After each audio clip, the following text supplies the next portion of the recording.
ونستغفره ونعوذ بالله من شرور أنفسنا وسيئات أعمالنا من يهده الله فلا مضل له ومن يضلل فلا هادي له وأشهد أن لا إله إلا الله وحده لا شريك له وأشهد أن محمدا عبده ورسوله يا أيها الذين آمنوا اتقوا الله حق تقاته ولا تموتن إلا وأنتم مسلمون يا أيها الناس اتقوا ربكم الذي خلقكم من نفس واحدة وخلق منها زوجها وبث منهما رجالا كثيرا ونساء واتقوا الله الذي تساءلون به والأرحام إن الله كان عليكم رقيبا يا أيها الذين آمنوا اتقوا الله وقولوا قولا سديدا يصلح لكم أعمالكم ويغفر لكم ذنوبكم ومن يطع الله ورسوله فقد فاز فوزا عظيما أما بعد فإن خير الكلام كلام الله وخير الهدى هدى محمد صلى الله عليه وسلم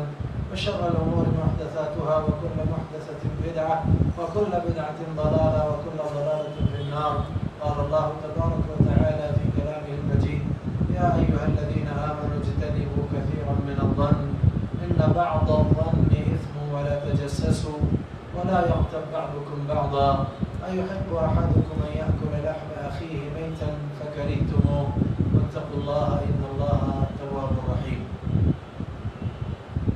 اللہ کے کلام سے ایک آیت کریمہ کی میں نے آپ کے سامنے تلاوت کی. اللہ رب العالمین نے اہل ایمان سے خطاب کرتے ہوئے فرمایا اجتنبوا کثیرا من الظن، زیادہ گمان سے بچو، ان بعض الظن اثم، بلا شبہ بعض گمان گناہ ہے. ولا تجسسوا، تجسس نہ کرو. ولا یغتب بعضکم بعضا، تم میں کا بعض کی غیبت نہ کرے. ایحب احدکم ان یأکل لحم اخیہ میتا فکرہتموہ، کیا تم میں کا کوئی اپنے مرے ہوئے بھائی کے گوشت کو کھانا پسند کرے گا؟ فکرہتموہ، تم اسے ناپسند کرتے ہو. اللہ کا تقوی اختیار کرو، بلا شبہ اللہ تعالی تواب ہے، رحیم. پہلی بات آج کے اس درس کی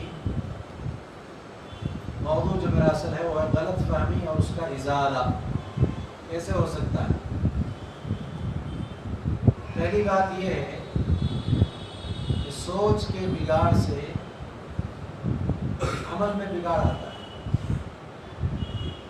پہلے سوچ بگڑتی ہے، بعد میں عمل بگڑتا ہے. تو بہت زیادہ ضروری ہے کہ پہلے سوچ کی اصلاح کی جائے، تو سوچ کی اصلاح کے بعد عمل کی اصلاح ہوتی ہے. اللہ رب العالمین نے تمام اہل ایمان سے خطاب کرتے ہوئے جو بات بیان فرمائی وہ کیا ہے؟ ان بعض الظن اثم، بعض گمان گناہ ہے. تو معلوم یہ ہوا کہ ظن کی دو قسمیں ہیں، ایک سوء ظن ہے اور دوسرا حسن ظن. ہم اردو میں کیا کہتے ہیں؟ اچھا گمان اور برا گمان، بدگمانی. تو ظن کی دو قسمیں ہو گئی، حسن ظن، سوء ظن. معلوم کیا ہوا؟ اگر آدمی حسن ظن رکھتا ہے، اچھا گمان رکھتا ہے، تو اس حسن ظن کے نتیجے میں اسے ثواب ملے. اور اگر حسن ظن سے ہٹ کر کے سوء ظن رکھتا ہے، برا گمان رکھتا ہے، بدگمانی کرتا ہے، تو اس کے نتیجے میں وہ ثواب سے محروم رہے گا. تو ہمیشہ حسن ظن رکھنا چاہیے. ایک مسلمان کے ساتھ کیسا ظن رکھے؟ اچھا حسن ظن، اچھا گمان. سوء ظن سے اجتناب کرنا چاہیے. اجتنبوا کثیرا من الظن ان بعض الظن اثم، زیادہ گمان سے بچو، اس لیے کہ بعض گمان گناہ گناہ. ایک دوسرے انداز سے ہم اس کو سمجھنے کی کوشش کریں گے. ظن کی 3 قسمیں ہیں. پہلی جو قسم ہے وہ ہے ظن غالب. کہتے ہیں اردو میں گمان غالب ہے میرا، یہ لفظ استعمال ہوتا ہے. ظن غالب، گمان غالب.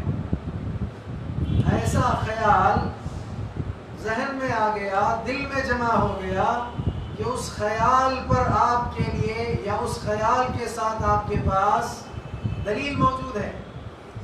اس خیال پر دلیل ہے یا کوئی مضبوط قرینہ موجود ہے آپ کے پاس کہ جس کی بنیاد پر آپ کہتے ہیں کہ غالب گمان میرا اس دلیل کی وجہ سے ایسا ہے، غالب گمان میرا اس مضبوط علامت کی وجہ سے ایسا ہے. دوسرے الفاظ میں اسے آپ یقین کہہ لیں. دلیل کی وجہ سے میرا یقین یہ ہے، مضبوط علامت کی وجہ سے میرا یقین یہ ہے، میرا خیال یہ ہے. یہ جائز ہے. کیوں؟ مضبوط علامت آپ کے پاس ہے، دلیل آپ کے پاس موجود ہے، جس کی بنیاد پر آپ کہتے ہیں کہ غالب گمان میرا خیال، میرا یقین یہ ہے. دنیا میں اگر ہم جائزہ لیں تو بڑے بڑے تجار جو اس وقت دنیا میں تجارتیں کرتے ہیں، اس کا انحصار کس پر ہے؟ ظن غالب پر. کسی صاحب نے آ کر کہا مجھے آپ سے کاروبار کرنے ہے، میں آپ کو جانتا نہیں ہوں، کوئی جانکار ہو تو لائیں تاکہ وہ مجھے یقین دلائے. اب قرینہ ہو گیا، کوئی دلیل آ گئی، فلاں سے میرا کاروبار اس بنیاد پر شروع ہوا کہ میرے فلاں جو ہے کاروباری نے اس بات کی شہادت دی یہ اچھا آدمی ہے، یہ بہتر آدمی ہے، لہذا فلاں آدمی اب آپ کے پاس آ گیا. ایک قرینہ ہے آپ کے پاس جس کی بنیاد پر آپ نے جو ہے تجارت شروع کی. تجارت کے اصول و ضوابط پر بھی اگر آپ غور کریں، تجار تجارت کرتے ہیں، بہت ساری چیزیں لکھتے ہیں، لہذا لکھی ہوئی چیزوں کو بھیجتے ہیں، دوسرے تاجر اعتماد کرتا ہے وہ اس پر، یہ فلاں ہی کا لکھا ہوا ہے، یہ فلاں ہی کی تحریر وغیرہ وغیرہ. تو بہت سارے تجارتی معاملات کا انحصار دار و مدار کس پر ہے؟ ظن غالب. بلکہ دینی احکام میں بہت سے احکام ایسے ہیں اس کا مدار بھی ظن غالب پر ہے، اس لیے کہ اس کے ساتھ دلیل ہے، مضبوط علامت پائی جاتی ہے. اب آپ یہ دیکھیں، معاشرے میں ایک آدمی ہے، نماز پڑھنے والوں کے ساتھ رہتا ہے، مسجد جاتا آتا رہتا ہے، علامت ہے نا، یہ ایک مضبوط علامت ہے. اللہ کے نبی صلی اللہ علیہ وسلم نے یہ کہا کوئی ہمارے قبلے کا استقبال کرے، ہمارا ذبیحہ کھائے اور نماز ہماری ادا کرے، من صلی صلاتنا واستقبل قبلتنا واکل ذبیحتنا فقد استکمل الایمان. اس کے مومن ہونے کی شہادت دینی ہے کہ نہیں؟ کیسے دی آپ نے مومن ہونے کی شہادت؟ آپ کے پاس دلیل ہے، آپ کے پاس علامت ہے، یہ مساجد جاتا آتا رہتا ہے، یہ صلاۃ کی ادائیگی کا اہتمام کرتا ہے، یہ مسلمان ہے، یہ مومن ہے، یہ کامل میرا یقین ہے، یہ دلیلیں ہیں، یہ مضبوط علامتیں. ٹھیک ہے. اچھا، ہم نماز بھی ادا کر رہے ہیں. اب نماز ادا کرتے ہوئے ایک مرحلہ ایسا آ گیا جب آپ پریشان ہیں. عشاء کی نماز میں نے اب یہاں جس موقع پر قیام کی حالت میں ہوں، یہ میری دوسری رکعت، یہ میری تیسری ہے یا چوتھی ہے؟ یاد اب کیا کہا گیا آپ کو؟ ظن غالب. بنیاد اب کسے بنائیں گے آپ پہلے مرحلے میں؟ غالب گمان آپ کا کسی دلیل یا قرینے کی بنیاد پر جاتا ہے، اس کو بنیاد بنا کر آپ نماز مکمل کریں. لیکن اگر آپ ایسا نہیں کر پاتے تو پھر کم کو بنیاد بنا کر کے اتمام کریں، پھر سجدے سو کریں. ٹھیک ہے نا؟ تو بہت سے دینی احکام کا مدار بھی اس پر ہے. دنیاوی بہت سارے امور جو پورے ہوتے ہیں اس کے لیے بھی جو بنیاد ہے وہ یہی ہے. شہادتیں دیکھیں آپ ہمارے پاس، گواہیوں کا معاملہ آپ ہمارے پاس دیکھ لیں. بہرحال بالاختصار یہ ہے کہ ظن کی ایک قسم یہ ہے جسے ہم کہتے ہیں ظن غالب. ایسا خیال جس پر آپ کے پاس دلیل ہے یا مضبوط علامت ہے. ٹھیک ہے، قرینے کی بنیاد پر، مضبوط علامت اور دلیل کی بنیاد پر آپ کو گمان کرتے ہیں، تو ایسا گمان کرنا آپ کے لیے درست ہے.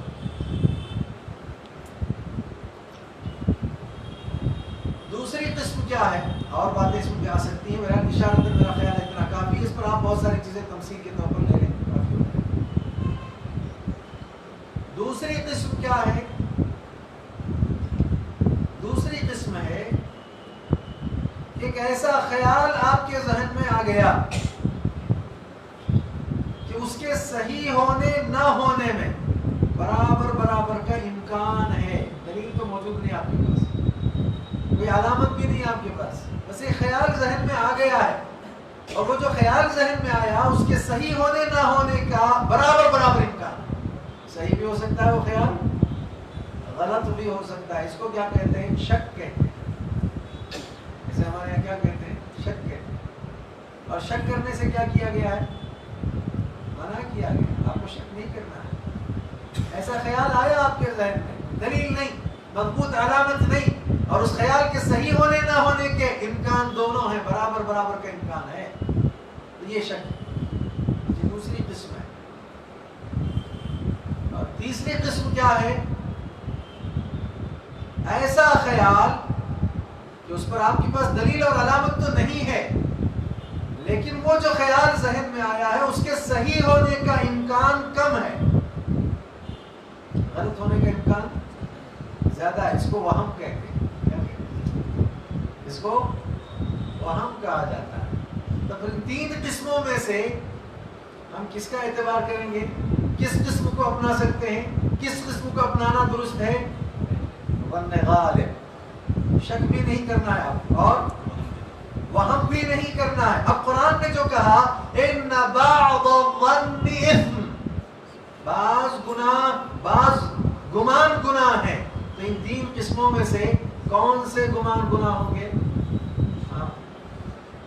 شک اور وہم، ٹھیک ہے، گناہ ہے نا، دلیل نہیں، مضبوط علامت نہیں، آپ وہم مت کیجیے، آپ شک نہ کیجیے، اس طرح کی بدگمانی کی اجازت اسلام میں موجود نہیں، اور اسے گناہ قرار دیا گیا، سارے اہل ایمان کو حکم دیا گیا ہے کہ ایسی بدگمانی نہیں کرنی ہے۔ معاشرے میں لوگوں کی اصلاح کے لیے، سدھار کے لیے بنیادی جو اصول بیان کیے گئے ان میں سے ایک بنیادی اصول یہ ہے کہ اگر اس کو اپنا لیا جائے، ذہنوں کی صفائی کے ساتھ معاشرے کی صفائی ہو جائے گی۔ جب سوچ صحیح ہو جائے گی تو اعمال صحیح ہوں گے، اعمال صحیح تو معاشرہ صحیح ہو جائے گا۔ فہم کی اصلاح بہت زیادہ ضروری ہے۔ اب تک کتنی باتیں ہو گئی؟ پہلی بات تو یہ ہے کہ فہم کی اصلاح ضروری ہے، فہم کے بگاڑ سے، سوچ کے بگاڑ سے عمل میں بگاڑ آتا ہے۔ دوسرا کہ اسلام نے بعض گمان گناہ ہے کہہ کر کے یہ کہا، اس بات کو ثابت کیا کہ گناہ کی یا ظن کی دو قسمیں ہیں، سوء ظن، حسن ظن۔ حسن ظن پر تو آپ کو اجر ملنا ہے، اور سوء ظن پر آپ کو گناہ جو ملے گا۔ دوسرے انداز سے ہم نے کہا کہ بھئی اس کی تین قسمیں ہیں، ایک ظن غالب، اور دوسرا شک، اور تیسرا وہم۔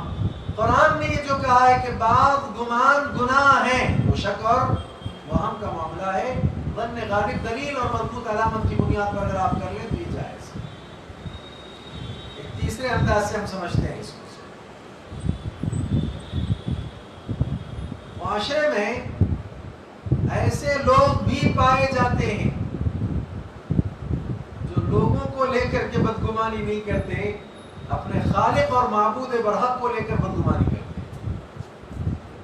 ایسے لوگ نہیں، اللہ کی ذات کو لے کر بدگمانی، اور یہ بہت بڑا گناہ ہے، یہ ایسا بڑا گناہ ہے کہ اگر یہ بدگمانی اللہ کی ذات کو لے کر کے کرتا ہے تو وہ کہاں ہو جائے گا؟ دائرہ اسلام سے باہر ہو جائے گا۔ اللہ تعالیٰ نے قرآن مجید میں سورۃ الفتح میں 2 آیتیں اور ایک دوسرے مقام پر ایک آیت کریمہ میں اس کا تذکرہ کیا ہے، ثم انزل عليكم من بعد الغم امنة نعاسا يغشى طائفة منكم وطائفة قد اهمتهم انفسهم يظنون بالله غير الحق ظن الجاهلية۔ اللہ تعالیٰ نے ان پر ثم انزل علیکم، تم پر اللہ تعالیٰ نے من بعد الغم، غم کے بعد، امن کو نازل کیا ہے، سکون و اطمینان کو نازل کیا. ایک طائفہ تھا امن کی نیند کر رہا ہے، ایک جماعت تھی امن کی نیند، اور ایک طائفہ کیسا ہے؟ وَطَائِفَةٌ قَدْ أَهَمَّتْهُمْ أَنفُسُهُمْ، ان کو اپنے جان کے لالے پڑے ہیں. يَظُنُّونَ بِاللَّهِ غَيْرَ الْحَقِّ ظَنَّ الْجَاهِلِيَّةِ، اللہ کی ذات کو لے کر کے ناحق جہالت والی بدگمانیاں کر رہے ہیں. یہ دوسرا طائفہ ہے. اللہ کے نبی کے زمانے میں ایسے لوگ پائے جاتے تھے جو اللہ کی ذات کو لے کر کے کیا کرتے؟ ناحق بدگمانیاں کرتے تھے. اللہ تعالی نے دوسرے مقام پر فرمایا وَيُعَذِّبَ الْمُنَافِقِينَ وَالْمُنَافِقَاتِ وَالْمُشْرِكِينَ وَالْمُشْرِكَاتِ الظَّانِّينَ بِاللَّهِ ظَنَّ السَّوْءِ عَلَيْهِمْ دَائِرَةُ السَّوْءِ وغضب الله عليهم ولعنهم وأعد لهم جهنم وساءت مصيرا. اس سے آپ اندازہ لگا سکتے ہیں کہ اللہ کی ذات کو لے کر بدگمانی کرنا کتنا بڑا جرم ہے. اللہ تعالی وَيُعَذِّبَ الْمُنَافِقِينَ وَالْمُنَافِقَاتِ، تاکہ عذاب دیں کن کو؟ منافق مردوں کو، منافق عورتوں، والمشرکین والمشرکات، اور کن کو؟ مشرک مردوں کو اور مشرکہ عورتوں کو. کیسے مشرک مرد، کیسے مشرکہ عورتیں؟ الظانین باللہ ظن السوء، جو اللہ کی ذات کو لے کر بدگمانیاں کرنے والے ہیں، ان کو عذاب دیں. اچھا، علیہم دائرۃ السوء، وہ جو بدگمانی ہے نا، وہ بدگمانی کا پھیرا انہی پر ہے. دائر اسی سے وہ دوار ہے، دوار جہاں پر گاڑی گھومنے کے لیے بڑا راؤنڈ ہوتا ہے نا گول، اس کو دوار کہتے ہیں. یہ دائر ہے. علیہم دائرۃ السوء، بدگمانی کا پھیرا انہی پر ہوگا. غضب اللہ علیہ، اللہ تعالیٰ ان پر غصہ ہوا، ان پر اللہ تعالیٰ نے لعنت بھیجی، ان کے لیے اللہ رب العالمین نے جہنم کا عذاب تیار کیا. اور یہ بہت بری جگہ ہے لوٹنے کی. کیوں؟ غضب کے مستحق کیوں ہوئے؟ لعنت کے مستحق کیوں ہوئے؟ اللہ تعالیٰ نے ان کے لیے عذاب کیوں تیار کر رکھا؟ سبب کیا تھا؟ الظانین باللہ ظن السوء، اللہ کی ذات کو لے کر بدگمانی. کیا تھی بدگمانی؟ موٹے الفاظ میں اگر آپ اسے سمجھنا چاہیں تو اللہ کو اس کے جو احکام ہیں اس کی بنیاد پر متہم کرنا. کیا؟ یہ جو نبی ہیں، یہ جو نبی پر ایمان لانے والے جو صحابہ ہیں، یہ مقتول ہو جائیں گے، انہیں قتل کر دیا جائے گا، اللہ کا دین مٹ جائے گا. اس طرح کی باتیں تمسخر ایسا کیا کرتے تھے. اللہ تعالیٰ کی مدد نہیں آئے گی، اللہ تعالیٰ کی نصرت کے مستحق نہیں ہوں گے. اس طرح سے غلط گمان، کہاں سے اللہ کی مدد آئے گی؟ یہ تو مارے جانے والے ہیں، دین تو مٹنے والا ہے، یہ کہاں کا اللہ کا دین ہے؟ وغیرہ وغیرہ. اللہ نے کہا یہ بدگمانی اللہ کو لے کر کرتے تھے. اللہ تعالیٰ نے ان کے لیے جو وعید سنائی وہ کیا وعید ہے؟ غضب اللہ علیہم ولعنہم وأعد لهم جہنم وساءت مصیرا. اور ایک جگہ اللہ فرماتے ہیں بل ظننتم ان لن ينقلب الرسول والمؤمنون الى اهلهم ابدا وزين ذلك في قلوبكم وظننتم ظن السوء وكنتم قوما بورا. اللہ کے رسول اور اہل ایمان اپنے گھروں کی طرف واپس نہیں پلٹیں گے، ان کا واپس پلٹنا ناممکن ہے. ایسا تصور یہ لوگ کیا کرتے. بل ظننتم ان لن ينقلب الرسول والمؤمنون الى اهلهم ابدا وزين ذلك في قلوبكم، تمہارے دلوں میں یہی چیزیں رچ بس گئی تھی. اور کیا حال تھا تمہارا؟ وزين ذلك في قلوبكم وظننتم ظن السوء، تم نے جو گمان کیا نا وہ برا گمان. بل کنتم قوما بورا، تم تو ہلاک ہونے والے لوگ. تو ہلاکت یقینی ہے اگر ایک آدمی اللہ کی ذات کو لے کر بدگمانی کرتا. اللہ نے کہا بدگمانی سے بچو. بعض گمان کیا ہے؟ گناہ. ایک معاملہ ہو گیا اللہ کی ذات کو لے کر بدگمانی کرنا، بہت بڑا جرم ہے یہ. اس سے باز آنا چاہیے، اس سے رکنا چاہیے. مثالیں اور دی جا سکتی ہیں مگر وقت کی قلت بھی ہے اور مضمون کو پورا بھی کرنا ہے. دوسری بات، اللہ کی ذات کو لے کر بدگمانی نہیں. اہل ایمان مومنین کو لے کر کے بدگمانی، انسان انسانوں کو لے کر کے بدگمانی کرتا،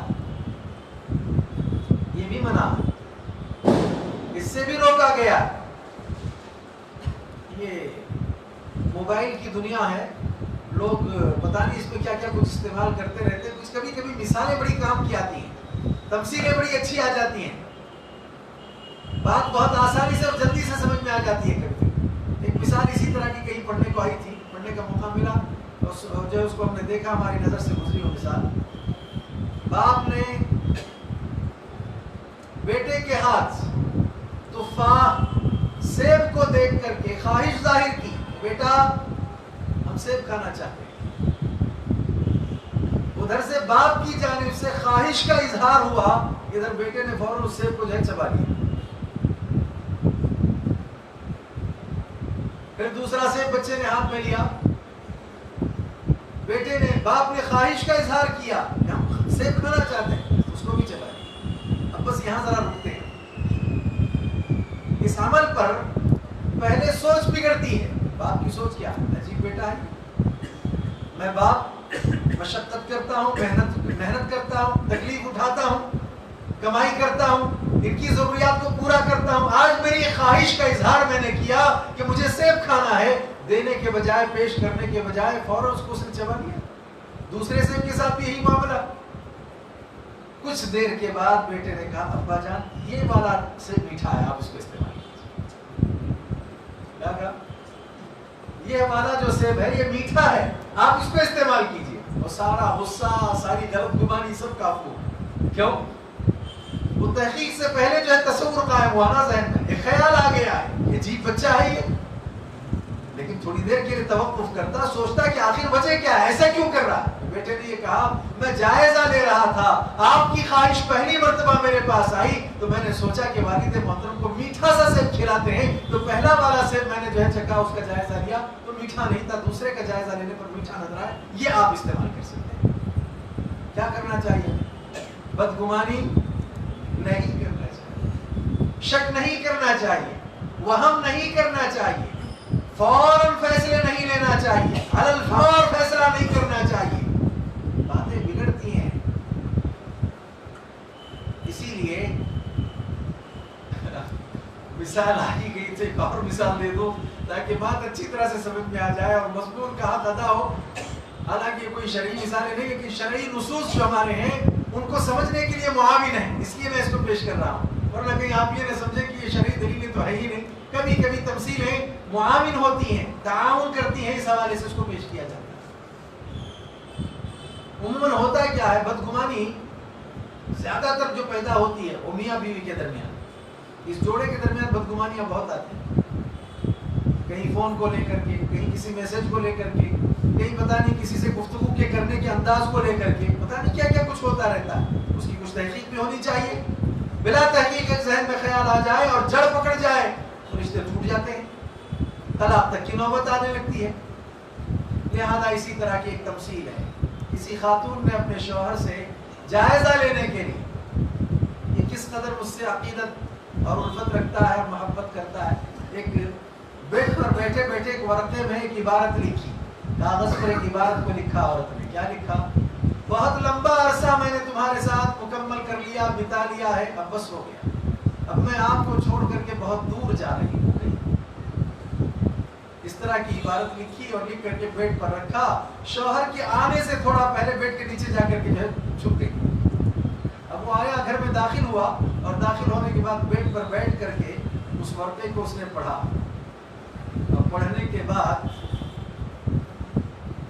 اب وہ فون اٹھاتا ہے اور فون پر کہتا ہے، فون کر کے، ہاں ٹھیک ہے، آپ اگر بخیر ہیں تو کوئی بات نہیں، میں بھی فلاں جگہ پر آپ کا انتظار کرتا ہوں، آپ آ جائیں، گھر کے سامنے ہی باغ موجود ہے، اسی باغ کے پاس میں کھڑا رہوں گا اور شدت سے آپ کا انتظار کرتا رہوں گا، آج بڑا اچھا موقع ہے آپ سے ملنے کا، وغیرہ وغیرہ کچھ باتیں کہیں، اور یہ ساری باتیں نیچے سنتی ہیں۔ اب دیکھیے سوچ بگڑ گئی، پہلے سوچ بگڑتی ہے، بعد میں عمل میں بگاڑ آتا ہے۔ لہذا اس ورقے پر اس نے بھی کچھ لکھا، لکھ کر کے وہاں چھوڑ دیا اور چھوڑ کر کے دروازہ کھول کر کے باہر، اب یہ وہاں سے روتی دھوتی باہر آ گئی کہ کیا ماجرا ہو گیا، میں نے کیا کچھ کہا تھا، یہ تو کسی اور سے کوئی معاملہ ان کا ہے، نتیجے میں انہوں نے بلا بھی لیا ہے، فلاں بھی کر لیا، وغیرہ وغیرہ، تصورات، خیالات، پتہ نہیں کیا کیا چیزیں آ گئیں۔ لہذا اٹھ کر کے جب آئیں اور بیڈ پر بیٹھ کر کے جو وہ ورقہ اٹھا کر کے پڑھا تو اس میں لکھا ہوا تھا کہ پگلی، نیچے سے پیر تمہارے سارے نظر آ رہے ہیں، لہذا میں باپ کے پاس جاتا ہوں، اس دکان سے بریڈ لے کر کے آتا ہوں، جب تک چائے بنا لو۔ یہ لکھا ہوا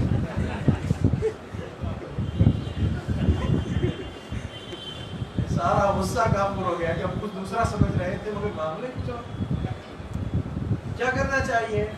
بدگمانی سے بات آنا چاہیے، رکنا چاہیے، اور ایسے اسلوب نہیں اختیار کرنا چاہیے جس سے بدگمانی قائم ہو، بدگمانی میں اضافہ ہو، بدگمانی کی بنیاد پر جائے اختلاف اور انتشار پیدا ہو۔ ایسا نہیں کرنا چاہیے۔ ہمارے یہاں اس طرح ہوتا۔ عجیب بات اب میں اس واقعے کے بعد بیان کرنے جا رہا ہوں آپ کے سامنے۔ آپ یہ دیکھیں، اللہ کے نبی صلی اللہ علیہ وسلم کے گھرانے سے بڑھ کر آپ کے گھرانے سے زیادہ پاکیزہ گھرانہ کوئی اور ہو سکتا ہے؟ کوئی گھرانہ نہیں ہو سکتا۔ شیطان اطاعت کے حوالے سے آپ کو ہٹا نہیں سکتا، اور نافرمانی کے حوالے سے ڈائریکٹ جو ہے آپ کے جو ہے گھرانے میں داخل نہیں ہو سکتا، لیکن برے گمان کے حوالے سے کامیابی حاصل کرنے کی وہ کوشش کرتا ہے۔ اس کا معاملہ ہی برے گمان کے حوالے سے کامیابی حاصل کرنے کی پوری کوشش کرتا ہے۔ چلیے، سن 5 ہجری کا واقعہ اس کو ذہن میں رکھیں، بہت مشہور واقعہ، بہت معروف واقعہ، غزوہ مریسی ہو گیا۔ مدینہ کی طرف نکل پڑے صحابہ اللہ کے نبی، اور ساتھ میں اللہ کے نبی صلی اللہ علیہ وسلم کی سب سے زیادہ چہیتی بیوی، ہم سب کی ماں کون ہے؟ عائشہ رضی اللہ تعالی عنہا۔ ایک جگہ پر رات کے وقت میں پڑاؤ کیا گیا، پڑاؤ ڈالا گیا، یہاں قیام ہوا، قافلہ رکا، رات کے تیسرے پہر کا کچھ وقت ہے، لہذا رفع حاجت کو یا قضاء حاجت کو پورا کرنے کے لیے عائشہ رضی اللہ عنہا نکل گئی۔ قضاء حاجت پورا کرتے کرتے وہ جو ہار تھا ان کے اپنے بدن پر وہ گم ہو گیا، اس کو تلاش کرنے میں مشغول ہو گئے۔ آنے تک قافلہ نکل گیا، ہودج کو اونٹ پر رکھا گیا، بہت ہلکی پھلکی اس وقت سے حضرت عائشہ رضی اللہ عنہا تھی، رکھنے والوں نے تصور کیا کہ اس میں موجود ہے، لہذا بیٹھ کر کے سواری بھی چلتی بنی، لہذا قافلہ چلا گیا۔ واپس آ کر کے یہاں دیکھتے تو افراد نہیں۔ صفوان ابن معطل رضی اللہ تعالی عنہ بعد میں پیچھے رہ جانے والی چیزوں کو لینے کے حوالے سے جب نکل آئے، دیکھا ام المومنین ہے، انا للہ و انا الیہ راجعون، بس یہ الفاظ تھے۔ عائشہ رضی اللہ عنہ کہتی ان جملوں کے علاوہ، ان الفاظ کے علاوہ اور کوئی کلمات اور کوئی الفاظ، کوئی جملے ان کی زبانی نہیں سنے گے، بس اتنا ہی تھا۔ آپ اندازہ لگائیے، اس سے زیادہ گفتگو بھی نہیں ہوئی۔ اپنی سواری کو جو ہے نیچے کیا یا بٹھایا اور اس پر سوار ہو گئی عائشہ رضی اللہ عنہا، لہذا اس کے بعد وہ چلتے بنے۔ بلکہ عائشہ رضی اللہ عنہا کہتی صحیح بخاری میں کہ جب ان کا چہرہ یا وہ سامنے آ گیا تو میں نے اپنا چہرہ جو ہے ڈھک لیا۔ پہنچے جب قافلے میں تو کیا ہوا، منافقین جو تھے نا، وَيُعَذِّبَ الْمُنَافِقِينَ وَالْمُنَافِقَاتِ وَالْمُشْرِكِينَ وَالْمُشْرِكَاتِ الظَّانِّينَ بِاللَّهِ ظَنَّ السَّوْءِ عَلَيْهِمْ دَائِرَةُ السَّوْءِ وَغَضِبَ اللَّهُ عَلَيْهِمْ وَلَعَنَهُمْ وَأَعَدَّ لَهُمْ جہنم وساءت مصیرا۔ یہ مشرکین، یہ منافقین، کچھ منافقین ایسے تھے، کیا کیا انہوں نے؟ ام المومنین رضی اللہ تعالی عنہا کو صفوان ابن معطل رضی اللہ عنہ کے ساتھ دیکھ کر بدگمانی اپنے ذہن میں آئی۔ اب آپ تصور کر سکتے ہیں معاملہ کہاں سے کہاں تک پہنچا، کتنی پریشانیاں آئیں۔ صحابہ ایک طرف سے پریشان ہیں، خود اللہ کے نبی ایک طرف سے پریشان ہیں۔ ایک وقت تک حضرت عائشہ رضی اللہ تعالی عنہا کے علم میں بھی نہیں ہے کہ ماجرا کیا ہے۔ ام مستح کے ساتھ واپس لوٹتے ہوئے چادر میں پھنس کر کے جب وہ گری ام مستح تو فوراً کہا مستح ہلاک ہو جائے، تو کہا مستح تو بدر میں رہنے والے یا بدر میں شریک ہونے والے صحابی ہیں۔ عائشہ رضی اللہ عنہا کہتی ہے کہ تم مستح کو برا بھلا کیوں کہتی ہو؟ ام مستح نے کہا تمہیں معلوم نہیں مستح نے کیا کیا؟ پھر وہ واقعہ سنایا کہ وہ تہمت لگانے والوں میں سے یہ بھی اس طرح کی۔ یہ بات جب آپ کے علم میں آئی، حیران پریشان، لہذا پہنچی، کہتی ہے کہ اللہ کے نبی صلی اللہ علیہ وسلم میری بیماری کی حالت، تو سب بیمار بھی ہو گئی تھی، بیماری کی حالت میں پہلے جیسے اللہ کے نبی ملا کرتے تھے کیفیت وہ نہیں تھی. آتے اللہ کے نبی, بیٹھتے, پوچھتے کیسی ہو, ٹھیک, پھر نکلتے. کیا حال ہے, حالت کی وضاحت کے بعد پھر نکل جاتے. لہذا اس دن پھر اللہ کے نبی بھی آ کر کے حال پوچھا, میں نے حال کی وضاحت کر دی. یہ ساری باتوں کے سننے کے بعد آپ اندازہ لگائیے, عائشہ رضی اللہ عنہا پریشان, صحابہ میں سے اکثر و بیشتر صحابہ پریشان, اللہ کے نبی صلی اللہ علیہ وسلم پریشان. بلکہ ایک مرحلہ ایسا بھی آیا کہ اللہ کے نبی صلی اللہ علیہ وسلم نے ام المؤمنین عائشہ رضی اللہ تعالی عنہا سے یہ وعدہ کیا, یہ فرمایا کہ اگر غلطی کا قصد آپ سے ہو چکا تھا تو اللہ سے معافی مانگیں, آپ اللہ سے توبہ کریں, اللہ توبہ کرنے والوں کی توبہ کو قبول کرتے ہیں, اللہ تعالیٰ معاف کر دیتے ہیں. اور اگر اس طرح کا کوئی معاملہ نہیں, آپ پاک و صاف ہیں, تو اللہ خود آپ کی پاکی صفائی کا جو وعدے ہے, اللہ آپ کی پاکی صفائی کو بیان کر دے گا, وعدہ کر دے گا. روتے روتے نڈھال ہو گئی تھی, کہا ان باتوں کو سننے کے بعد آنسو تھم گئے. اس کے بعد جملے جو تھے وہ یہ تھے کہ اگر میں یہ کہوں کہ پاک و صاف ہوں, لوگوں نے ایسا چرچا کیا ہے کہ آپ کو خیال ایسا ہو گیا کہ آپ کی تصدیق نہیں کریں, اور اگر غلطی کی بات آ جائے تو فوراً بات تصدیق کر لی جائے گی, اس لیے کہ خیال اس طرح کا ہو گیا. اللہ کے نبی صلی اللہ علیہ وسلم عائشہ رضی اللہ تعالی عنہ سے گفتگو کے بعد, ان کی صفائی کے بعد آتے ہیں صحابہ کے سامنے, صحابہ کی موجودگی میں آپ خطاب کرتے ہوئے کہتے ہیں, کون ہے تم میں ایسا انسان جو عبداللہ ابن ابی کے سلسلے میں میری مدد کرے, میرا معاون ہو. اب اس انسان نے, اس شخص نے میرے گھر کی جو خواتین ہیں یا جو میری بیوی ہے وہاں تک بھی جیسے نے اقدام کر لیا ہے, یا وہاں تک بھی اس نے جو بدگمانی کے سلسلے میں پہل کر لیا ہے, کون ہے جو میرا مددگار ہوگا؟ سعد بن معاذ رضی اللہ عنہ کھڑے. اور یہ بات اللہ کے نبی نے کب بیان کی؟ اس سے پہلے آپ نے حضرت اسامہ رضی اللہ تعالی عنہ سے مشورہ کیا, کیا خیال ہے آپ کا؟ کہتے ہیں میں نے عائشہ رضی اللہ عنہا کے سلسلے میں خیر کے سوا کچھ بھی پایا نہیں. یہ ہے اچھا, میں نے سوائے خیر کے کچھ نہیں دیکھا. حضرت اسامہ, بریرہ جو خادمہ تھی, اللہ کے نبی نے خادمہ سے پوچھا کیا کہتی ہیں آپ عائشہ رضی اللہ عنہا کے بارے میں؟ کہا عائشہ رضی اللہ عنہا کے بارے میں کیا کہوں میں, سوائے خیر کے ان میں نے کچھ نہیں دیکھا. ہاں اتنی بات ضرور ہے کہ وہ کبھی آٹا کود کر کے آرام کر لیتی ہے تو بکری آ کر آٹا کھا لیتی ہے, بس اتنا معاملہ, لیکن ہے بڑی, کبھی میں نے کوئی غلط چیز دیکھی. یہ اچھا گمان ہے, یہ اچھا خیال ہے. لیکن بدگمانی عبداللہ ابن ابی کی طرف سے ہوئی تھی. اب اللہ کے نبی صحابہ سے کہتے کون ہے اس انسان کے سلسلے میں میرا مددگار کون ہوگا؟ صاحب بن معاذ کہتے ہیں میں اللہ کے نبی, اگر وہ قبیلے اوس سے ہے آپ قتل کا حکم دیں تو قتل کروں گا, اگر ہمارے قبیلے بنی اشہل سے ہے تو پھر آپ جو حکم دیں گے وہ. صاحب بن معاذ جب کھڑے ہوئے تو خزرج کی طرف سے صاحب بن عبادہ کھڑے ہوئے. کہا اللہ کے نبی ایک غلط کہتے ہیں کہ اگر وہ اوس کے قبیلے سے ہو تو قتل کریں گے, ان کے اپنے قبیلے سے ہو تو یہ قتل نہیں کریں گے. لہذا بس اتنی سی بات میں دیکھیے شیطان نے کیسے وہاں گیم کی, وہاں جو تفریق پیدا کر دی. بس یہاں سے پھر اسید ابن حضیر رضی اللہ عنہ کھڑے ہوئے, بات بڑھتی گئی اوس اور خزرج کے درمیان. اللہ کے نبی کی موجودگی میں سب کو نبی نے خاموش کرایا. اس کے بعد پھر اللہ کے نبی صلی اللہ علیہ وسلم اٹھے, عائشہ رضی اللہ عنہ کے پاس پہنچے, وضاحت کی. عائشہ رضی اللہ تعالی عنہا نے صفائی دی. اب اس کے بعد کہتی ہیں عائشہ رضی اللہ عنہا, نبی اللہ کے نبی صلی اللہ علیہ وسلم وہاں اس مقام سے اٹھنے بھی نہ پائے تھے, وہی کا سلسلہ شروع. میرا خیال یہ تھا کہ میری صفائی کے سلسلے میں اللہ رب العالمین نبی کو کوئی خواب دکھلائیں گے اور خواب کے ذریعے میری صفائی کا معاملہ ہوگا.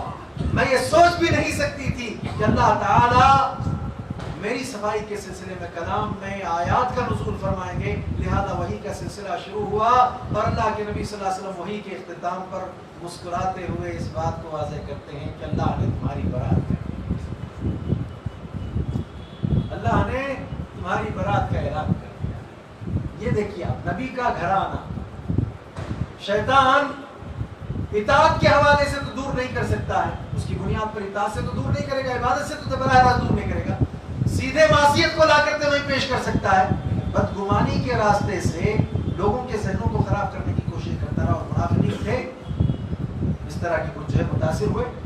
اس سے بڑی بات مختصر مسلم اگر آپ اٹھا لیں گے تو وہاں آپ کو اس کا ثبوت ملے گا، بڑی دلچسپ بات نہیں ہے۔ عائشہ رضی اللہ تعالی عنہا خود فرماتی ہیں، راویہ ہیں اور روایت کرتے ہوئے کہتی ہیں کہ اللہ کے نبی صلی اللہ علیہ وسلم کی رات گزارنے کی باری میرے یہاں مقرر تھی، باری مقرر کیا تھا اللہ کے نبی صلی اللہ علیہ وسلم، ازواج مطہرات کے یہاں باری باری آپ جائیں، تو اللہ کے نبی صلی اللہ علیہ وسلم میرے یہاں رات گزار رہے تھے، تو اللہ کے نبی نے خیال کیا کہ میں سو گئی ہوں، مجھے نیند لگ گئی ہے، اللہ کے نبی دھیرے سے آہستہ سے اٹھ کر کے دروازے کو آپ نے، ظاہری بات ہے دروازے کو آپ نے کھولا اور بڑی آہستگی کے ساتھ دروازے کو بند کر کے آپ گھر سے باہر نکل گئے۔ اب دیکھیں آپ آہستہ سے اٹھنا، کچھ دیر تک رات کے حصے تک یہ نبی کے ساتھ عائشہ رضی اللہ عنہا کے ساتھ آپ رہے، پھر یہ خیال آپ نے کر لیا کہ یہ آرام کر رہی ہیں، ان کو اب نیند لگ گئی ہے، تو لہذا چلو اب چلتے ہیں۔ آہستہ سے اٹھ کر کے آپ نے دروازہ کھول کر کے پھر دروازہ بند کر لیا، تو کہتی عائشہ رضی اللہ عنہا میرے ذہن میں خیال آیا، میرے ذہن میں خیال آیا، دیکھیے کیا خیال آیا ہے، ہو نہ ہو اللہ کے رسول صلی اللہ علیہ وسلم اب اتنے وقت مجھے چھوڑ کر دیگر بیویوں میں سے کسی ایک کے گھر گئے۔ یہ دیکھیے کون سا گھرانہ ہے، یہ نبی کا گھرانہ۔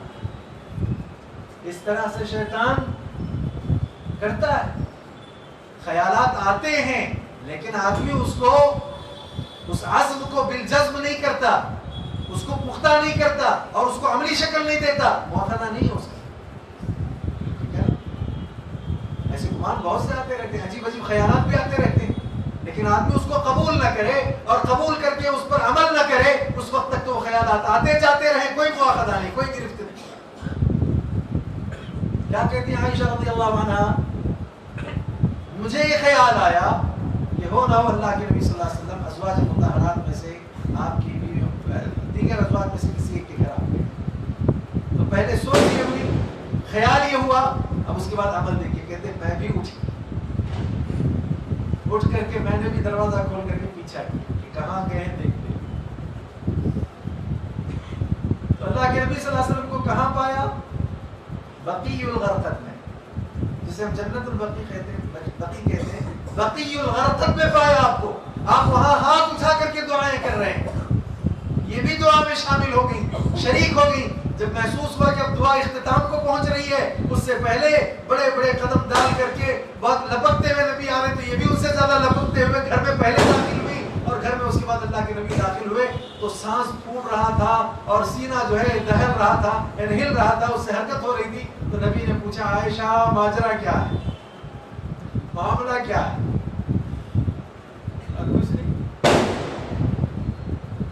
اب اللہ کے نبی ہے نا، اگر عائشہ رضی اللہ تعالی عنہ نہیں بتائیں گی تو کہاں سے پتہ چلے گا؟ وہ سورہ تحریم اٹھا کر کے پڑھ لیجیے نا، راز کی بات تھی، نہیں بتانے کی، لیکن بتایا کس نے؟ نبأنی العلیم الخبیر، علم رکھنے والے، خبر رکھنے والے اللہ نے مجھے جو ہے وعدہ کیا، مجھے بتا دیا ہے، تو لہذا پوچھا جب اللہ کے نبی صلی اللہ علیہ وسلم نے تو واضح کر دیا عائشہ رضی اللہ عنہ کہ اللہ کے نبی آپ دھیرے سے آہستہ سے اٹھ گئے، یہ خیال کر کے کہ میں آرام کر رہی ہوں، مجھے نیند لگ گئی، آپ نے گھر سے باہر کا راستہ لیا، تو میرا خیال یہ ہوا کہ آپ کسی اور بیوی کے گھر پہنچ رہے ہیں، تو لہذا میں بھی باہر نکل آئی۔ اب اللہ کے نبی فرماتے ہیں عائشہ کیا تم یہ سمجھتی ہو کہ اللہ اور اس کے رسول تمہاری ہم تلفی کریں گے؟ ایسا خیال آیا کیسے؟ نبی کا گھرانہ ہے، ایسا ہوتا ہے۔ ایک مرتبہ خود عائشہ رضی اللہ تعالی عنہ کے سلسلے میں یہ بات ہے کہ اللہ کے نبی صلی اللہ علیہ وسلم اسی بقیع الغرقد وغیرہ کے علاقے میں پہنچ کر کے آپ نے دعائیں وغیرہ کی، صبح کے وقت میں جب اللہ کے نبی صلی اللہ علیہ وسلم کا گزر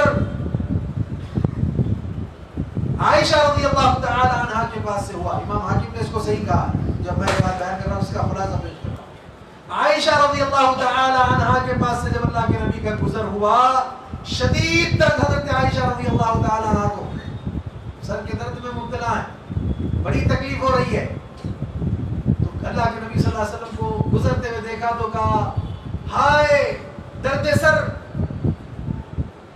اللہ کے نبی صلی اللہ علیہ وسلم کو بھی اس موقع پر بڑی تکلیف تھی، آپ کو بھی سر کا درد تھا۔ اللہ کے نبی صلی اللہ علیہ وسلم نے جواب میں کہا کہ مجھے بھی تکلیف محسوس ہوتی ہے، سر کا درد مجھے بھی جہلانت ہے۔ ایک مرتبہ پوری ہو گئی، پھر دوسری مرتبہ عائشہ رضی اللہ تعالیٰ عنہ نے پھر کہا سر کا درد، ہائے سر کا درد، ہائے سر کا درد۔ اب اللہ کے نبی صلی اللہ علیہ وسلم کیا کہتے ہیں؟ کہتے ہیں گھبرانے کی ضرورت نہیں ہے، اگر تمہاری موت مجھ سے پہلے ہوگی۔ کبھی ایسا ہوتا ہے آدمی بیمار ہے، بیماری میں اللہ تعالیٰ کی طرف سے موت کے فیصلے بھی آ جاتے ہیں، لیکن ایک عام بات اللہ کے نبی نے بیان کی ہے کہ اگر مجھ سے پہلے تمہارا انتقال ہو تو کوئی خسارے کی بات نہیں ہے، میں خود کفن دفن دوں گا، تجہیز کروں گا، تکفین کروں گا، صلاۃ جنازہ تمہاری ادا کروں گا، یہ تو خوش کن بات ہے، تمہارے لیے خوشی کی بات ہے۔ اتنا سننا تھا، طبیعتیں ہوتی ہیں نا، فوراً اللہ کے نبی صلی اللہ علیہ وسلم کے ان اقوال کو سننے کے بعد کہتے ہیں ہاں ہماری جگہ جو دوسری آ جائے گی۔ امام حاکم نے اسے صحیح کہا، عائشہ رضی اللہ عنہا ہمارے بڑھنے کی بات، اور اس کے بعد کہا اللہ کی قسم کھا کر کے کہتی ہوں اگر میں چلی بھی گئی، خیال یہ ہے کہ آپ میرے گھر کسی اور کے ساتھ یعنی کسی اپنی اور اہلیہ کے ساتھ تخلیہ کریں گے، تخلیہ کرنے کے لیے میرے گھر آئیں گے، لہذا اس طرح سے اللہ کے نبی صلی اللہ علیہ وسلم کا جواب عائشہ رضی اللہ تعالی عنہا نے دیا۔ ایسا ہوتا ہے، شیطان اس طرح سے کوششیں کرتا ہے، بدگمانیاں قائم ہوں، گناہ لازم آئے، اور اختلاف اور انتشار اور اختلاف جو ہے برپا ہو، ماحول اور معاشرے میں جو سکون ہے وہ ختم ہو جائے۔ کتنے لوگ ہیں اسلام کو جانے بغیر بدگمانی کا شکار ہیں، کتنے لوگ ہیں مسلمانوں کے احوال کا حقیقی جائزہ لیے بغیر بدگمانی کا شکار ہیں، کتنے مسلمان ایسے ہیں اغیار کے احوال کا یا ان کی جو ہے کیفیات کا جائزہ لیے بغیر، اتمام حجت کیے بغیر، ابلاغ دین کیے بغیر ایک تصور ذہن میں قائم کر لیا۔ کیا تصور؟ کتنا بھی کرو یہ سدھرنے والے نہیں۔ کہاں سے خیال آیا آپ کو؟ کتنا بھی کرو یہ سدھرنے والے نہیں، یہ راہ راست پر آنے والے ہیں۔ کیسے آپ نے خیال کر لیا؟ اس حوالے سے ازالہ کیسے کرنا ہے، بس دو تین باتیں، میرا وقت 5 منٹ 7 منٹ رہ گیا ہے۔ ازالہ کیسے کرنا ہے، غلط فہمی اس کا ازالہ، اس کے ازالے کے لیے ہم کو کیا کرنا ہے؟ دیکھیں اگر آپ بدگمانی کرتے ہیں تو جس کو لے کر آپ بدگمان ہیں اس کا تو آپ کچھ نہیں بگاڑتے، جس کو لے کر آپ بدگمان ہیں اس کا تو آپ کچھ نہیں بگاڑتے، آپ کا اپنا نقصان کرتے ہیں۔ اس کے لیے ایک بڑی مثال ہے، اچھی مثال کیا ہے؟ اژدہا، وہ جو آرا ہوتا ہے نا، آرا، اس آرے میں لپٹا ہوا ہے، یہ اصل میں ایک عربی عبارت ہے، اس کا خلاصہ پیش کر رہا ہوں۔ ایک آدمی اگر بدگمانی کرتا ہے، جس کو لے کر آپ بدگمان ہیں اس کو تو آپ کوئی نقصان نہیں پہنچا سکتے، اپنا نقصان آپ کرتے ہیں۔ اس کے لیے مثال کیا ہے؟ ایک اژدہا آرے میں لپٹا ہوا ہے اور اس کا منہ آرے ہی کے ایک حصے کو پکڑا ہوا ہے، اپنے منہ سے وہ آرے ہی کو پکڑا ہے۔ اچھا، جب وہ آرے پر اپنے منہ سے دباؤ ڈالتا ہے تو آرا حرکت میں آتا ہے اور لپٹی ہوئی شکل کو کاٹنے لگتا ہے۔ خون کہاں آ رہا ہے؟ باہر آتا ہے۔ وہ خون کو دیکھتا ہے اور زور لگاتا ہے، یہ تصور کرتا ہے کہ میں مقابلہ کر رہا ہوں کس سے؟ آرے سے، لیکن نقصان کس کا ہو رہا ہے؟ خود ہی طاقت لگا رہا ہے آرے پر، اور طاقت لگا کر کے نقصان کس کا کر رہا ہے؟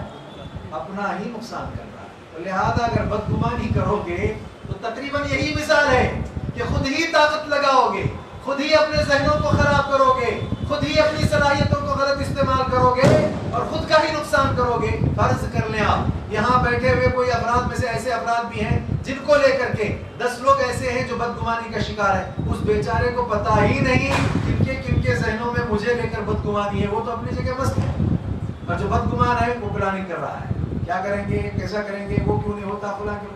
تو لہٰذا یہ وہی معاملہ ہوا کہ اصلے کے منہ میں آرا موجود ہے اور آرے میں اژدہا لپٹا ہوا ہے، اور وہ آرے پر جب زور لگاتا ہے آرا اسی کو کاٹ رہا ہے اور اس سے خون نکلتا ہے، اور یہ تصور کر رہا ہے کہ میں مقابلہ کر رہا ہوں. مقابلہ نہیں، زور آزمائی، قوت کا استعمال اپنے آپ کو ہلاک کرنے کے لیے. تو بدگمانی کا انجام یہی ہوتا ہے، اس لیے بدگمانی نہ کریں. ازالہ کیسے کرنا ہے، بس 2-3 منٹ میں ازالے کی باتیں بیان کر کے بات کو میں ختم کروں گا. بہت ساری شکلیں ہوتی ہیں ازالے کی. اس میں پہلی شکل کیا ہے، جس آدمی کو لے کر بدگمانی پھیلائی جا رہی ہے اس آدمی کے لیے پہلا کام کیا ہے، وہ صبر کرے. کیا کرے، وہ صبر کرے. حضرت عائشہ رضی اللہ تعالی عنہ خود کہتی ہیں کہ اللہ کے نبی کے پوچھنے کے بعد وضاحت کرتے ہوئے میں نے یہی کہا کہ میری مثال آپ لوگوں کی مثال اس وقت ایسی ہی ہے جیسے یوسف علیہ السلام کے والد کی مثال. یعقوب نام بھی نہیں آیا، یاد آیا پریشانی کی وجہ سے کہتی ہے. کیا کہا تھا یعقوب علیہ السلام نے، فصبر جمیل. فصبر جمیل، اچھا صبر. لہذا پہلا کام کیا ہے، جس کو لے کر بدگمانی پھیلائی جا رہی ہے اگر وہ معاملات میں ٹھیک ہے، وہ صاف ستھرا ہے، تو لہذا پہلا کام اس کے لیے کہ وہ صبر کرے. مومن کا معاملہ بہت اچھا ہے، بڑا عجیب ہے، اور یہ صرف مومن کے لیے ہے. اگر صبر کرتا ہے مصائب میں تو اجر ہے، اور نعمتوں پر شکر کرتا ہے تو بھی اجر. صبر کرے پہلا. دوسرا کام اس کے لیے کیا ہے، ثابت قدمی کا مظاہرہ کرے. اگر وہ حق پر ہے تو ثابت قدم رہے، حوصلہ ہارنے کی ضرورت نہیں. عائشہ رضی اللہ تعالی عنہ ثابت قدم رہی، بلکہ اس کے بعد یہ معاملہ ہے کہ ماں نے کہا آیتوں کے نزول کے بعد اٹھو اللہ کے نبی صلی اللہ علیہ وسلم کا شکر بجا لاؤ. کہا نہیں، میں اس رب کا شکر بجا لاؤں گی، اس رب کی میں تعریف کروں گی جس نے میری صفائی میں قرآن مجید میں آیات نازل کی. ثابت قدمی کا مظاہرہ. 2 کام ہو گئے. تیسرا کام جو کرنے کا ہے وہ کیا، جس صاحب کو لے کر بدگمانی پھیلائی جا رہی ہے، وہ صاحب بدگمانیاں جو پھیلائی جا رہی ہیں ان کو لے کر کے اس کا ازالہ خود ہو کر کے کرنا چاہتے ہیں، خود آ کر کے عوام میں کہنا چاہتے ہیں مجھ کو لے کر ایسی باتیں کی جا رہی ہیں لہذا میں اس کی صفائی دیتا ہوں.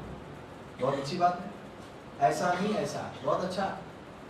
اس کی ایک مثال دیکھیں آپ. کیا اللہ کے نبی صلی اللہ علیہ وسلم اعتکاف میں ہیں، جائے اعتکاف پر صفیہ رضی اللہ تعالی عنہ آ گئی ملاقات کے لیے.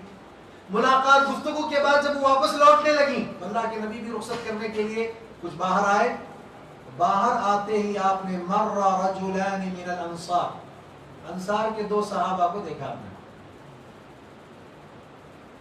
انصار کے 2 صحابہ کو آپ نے دیکھا، اور دیکھنے کے بعد یہ فرمایا اللہ کے رسول صلی اللہ علیہ وسلم نے علی رسلکما انما ہی صفیہ بنت حیی. کہا اب سوچنے کی کوئی ضرورت نہیں. کن سے کہہ رہے ہیں؟ دونوں صحابہ. سوچنے کی کوئی ضرورت نہیں، یہ صفیہ بنت حیی ہے، یعنی میری بیوی ہے. صحابہ یہ سن کر کے کہتے سبحان اللہ یا رسول اللہ، اے اللہ کے رسول، اللہ کی ذات پاک ہے. آپ نے فرمایا انی خشیت ان یقذف فی قلوبکما شرا، او کما قال علیہ الصلوۃ والسلام. مجھے خدشہ یہ لاحق ہو گیا، خوف مجھے یہ لاحق ہوا کہ کہیں شیطان تم دونوں کے دلوں میں بدگمانی نہ پیدا کر دے، اس لیے میں نے خود صفائی پیش کی. کس نے صفائی پیش کی؟ اللہ. تو لہذا 3 باتیں آئیں، صبر کرنا ہے، اور دوسرا ثابت قدمی کا مظاہرہ کرنا، اور تیسرا معاملے کی صفائی پیش کرنی ہے. معاملے کی صفائی پیش کرنی، یہ تو معاملہ اس کے لیے نا. اب عام عوام کے لیے کیا ہدایت؟ عام عوام کے لیے بھی 3 ہدایات میں سے پہلی ہدایت کہ جب کبھی کسی کی جانب سے آپ کے پاس کوئی غلط خبر آ جائے تو اس خبر کے آتے ہی فیصلے کے لینے میں جلدی نہ کریں. فیصلہ لینے میں جلدی نہ کریں تو پھر کیا کریں؟ تحقیق کریں. کیا کرنا ہے؟ آدمی کو تحقیق کرنا چاہیے. یا ایھا الذین آمنوا ان جاءکم فاسق بنبأ فتبینوا ان تصیبوا قوما بجہالہ فتصبحوا علی ما فعلتم نادمین. لہذا تحقیق کرو، وجلت سے کام نہ لو. دوسرا جو معاملہ کیا ہے؟ اچھا گمان قائم کرو. کیا کرو؟ آپ کوئی عذر تلاش کرو نا. کیا عذر تلاش کرنا ہے؟ ایسا نہیں ہو سکتا، ایسا نہیں ہو سکتا، یہ ایسے نہیں ہو سکتے. پہلے مرحلے میں آپ کو عذر تلاش کرنا ہے، تحقیق کرنی ہے. اور ساتھ ہی ساتھ جو آخری مرحلہ ہے وہ کیا ہے؟ یہ ساری کارستانیاں کس کی ہوتی ہیں؟ شیطان کی. تو شیطان کے شر سے کس کی پناہ حاصل کرنی ہے؟ رحمان کی پناہ حاصل کرنی ہے. تو پھر ایسی صورت میں ہم جو ہے اس کے شر سے جو ہے محفوظ رہ سکیں گے. ہمارے ذہنوں کی صفائی ہوگی، اعمال کی اصلاح ہوگی، معاشرے کا سدھار ہوگا، اور ساتھ ہی ساتھ سارا جو معاملے امن کے ہوں گے، خیر اور خوبی عام ہوتی رہے گی. بہرحال ماشاءاللہ وقت پر میں اپنی بات کو ختم کرنے میں اس طرح کامیابی حاصل کر رہا ہوں کہ شیخ محترم تشریف لائے ہیں اور تفسیری خطاب آپ کا ہوگا. لہذا آپ شیخ سے بھی جو ہے سننے کے لیے خود کو تیار رکھیں. اتنی باتیں جو میں نے ابھی آپ کے سامنے بیان کی، میں اپنی ذات کے لیے، آپ تماموں کے لیے ساری باتیں کافی وافی ہیں. اللہ سے دعا ہے کہ اللہ تعالیٰ ساری باتوں کو ذہنوں میں رکھ کر کے جو کتاب و سنت سے ثابت شدہ باتیں عمل سے متعلق ہیں ان پر عمل پیرا ہونے کی ہم سب کو توفیق عطا فرما.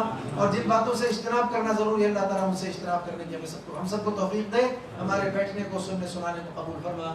ربنا تقبل منا انك انت السميع العليم وتب علينا انك انت التواب الرحيم. سبحان ربك رب العزة عما يصفون وسلام على المرسلين والحمد لله رب العالمين. انتہائی ادب و احترام کے ساتھ میں شیخ عاطف ثناوی حفظہ